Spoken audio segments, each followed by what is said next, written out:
Let's go back to the late 90s. Keep in mind, I was living in northern Alberta at this time, but my heart absolutely broke when I watched the Jets leave to Arizona, Phoenix.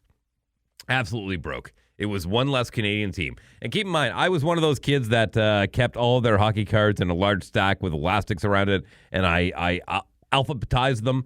So Winnipeg was at the bottom. So it was, everything in the middle got lost. So I was always at the top, at the bottom, checking through, going through, adding, whatnot. Hockey card kid. Eventually got to shoe boxes where I would organize them. But the Winnipeg Jets, and growing up in northern Alberta, was an Oiler fan growing up. And so always saw the Jets in the first round of the playoffs. And they were just, they were a staple. They were an absolute staple. It's like, all right, we're going to see the Jets in the first round. So as much as I didn't cheer for the Jets when I was a kid, because I was an Oiler fan, the Jets were just a thing. And when I became a teenager, I was graduating high school, and they left. And I didn't really understand it properly until I moved to Winnipeg. And I moved to Winnipeg in 2003. So we're a good 5-6 years after the Jets left. And we had the Manitoba Moose.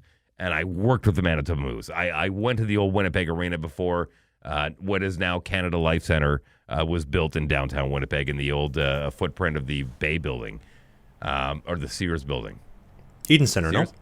Eaton Center, yes, thank you. So I was there for the aftermath, and I was there for the heartbreak and the save our Jets and bring our Jets back, and the Manitoba Moose, who were the absolute crown jewel of the American Hockey League. I was the in-house announcer for the Manitoba Moose, and every time there was a league meeting, it was like, all right, let's see what the Moose are doing, because they're going to set the trend, and we're just going to follow whatever they do. And when they came back, I was here for that. And that's when I really got it. Because I was a big proponent of, hey, listen, don't look a gift horse in the mouth. You got the American Hockey League. You've got a competitive team. You got a great team. It's well supported. We got 8,800 people a night. We're selling it every night. Maybe we're not big enough. And I was a big one to say, you know what, maybe we don't need the NHL. But when I came back, that's when I really got it. And I understood. Now, I'm saying all that because Gary Bettman, the first big move that he made as commissioner of the National Hockey League was to move the Jets out of Winnipeg down to Phoenix. And it was a bold move. Now, keep in mind, Gary Bettman was not hired by the fans. He was hired by the owners. And he's been doing that gig for 30-plus years. And if he was doing a bad job, he may not be doing a great job for the fans, but if he was doing a bad job for the owners, he would have been canned by now. He's doing a great job. Owners are making money. But now we're in a situation where the Coyotes have been bleeding money to the point where nobody wants to take them on as tenants. They've been playing at the Mullet Arena, which is ASU, Arizona State University, the hockey team there. They've been playing there for a couple of years. 4,500 seat capacity. The Jets had a hard time getting an NHL team because we were 15-5, and that's bare minimum. Bare minimum as far as just for a little bit of contrast, yours truly, who's played in the FPHL, practicing the FPHL, whatever you want to call it. I've played in arenas bigger than the Coyotes arena, just for some context. Right, exactly. Especially when you go to bingo, right? Yeah, Binghamton, Mississippi, we had almost 10,000 seats. So the Coyotes are doing 4,500, just for a little bit of context there. Great example. So they've been playing out of the Mullet Arena. Now the idea is that, hey, listen, we're going to make a pitch for a plot of land. We're going to build a $1 billion arena, compound, apartments, condos, shopping, entertainment, just in North Phoenix, right on the edge of Scottsdale. It's going to be great. But it's about 3 years away. So we want to keep playing at Mullet Arena until then. And now the idea is like, no, the owners are not down with that. They're not down for the next 3 years of supporting this fledgling team. So the idea is within this week, when this podcast drops, within the next 5 days, when the season ends, they're going to announce the Arizona Coyotes are going to be moving to Utah, Salt Lake City, Utah, where the Utah Jazz and the NBA play, sharing an arena with them.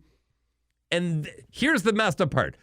I'm kind of okay with that. I get it. I think there are more deserving cities. Quebec City, number one. Kansas City, number 2, even Saskatoon, even Regina. And you know how I feel about Regina. You don't like them. There are more deserving cities to get, even Hamilton. There are St. John's, Moncton. There are more deserving cities that could support a hockey team, and they want to put it in a unproven city. I'm okay with it because they've proven that the desert does not want hockey. But here's the messed up part. They want to move it to Utah, where it will stay, and then in 3 years, when they build that billion-dollar arena, Phoenix will get an expansion team back. That I don't get. That's the part that baffles me. We've proved. There's rumors that they're going to go back to Atlanta for the 3rd time. Why are we trying to force hockey into markets that don't want it? It doesn't make sense to me. There are cities that are begging for it, and they won't give them to them. That's the part of the league, and I understand they do not have a Red Cross above their door. I understand. Gary Bettman is there to make the money. Phoenix obviously proved they cannot make money. They can't. They're bleeding money. So why would you want to put a team back there? It's the 3rd largest market in North America. I get it, but why? I have the perfect analogy for you, Dave. You ready? Please. Now, I, Travis Ridgen, may know a thing or two about stopping pucks, but you know what I know a lot about? Relationships and dating. And I'm going to give you the perfect analogy. It's like when you break up with a chick and then you revisit it at a later moment in time. It's the equivalent of you bring the trash out to the curb, you leave it there, you go back inside, then you go back to pick through the trash, and now you're a trash picker. Your neighbor's going to see you picking through the trash, and it's never really worth what you thought it was in the beginning. So take the Coyotes, leave them in Utah, or bring them back to Winnipeg. 2 teams. Go Jets, go. No.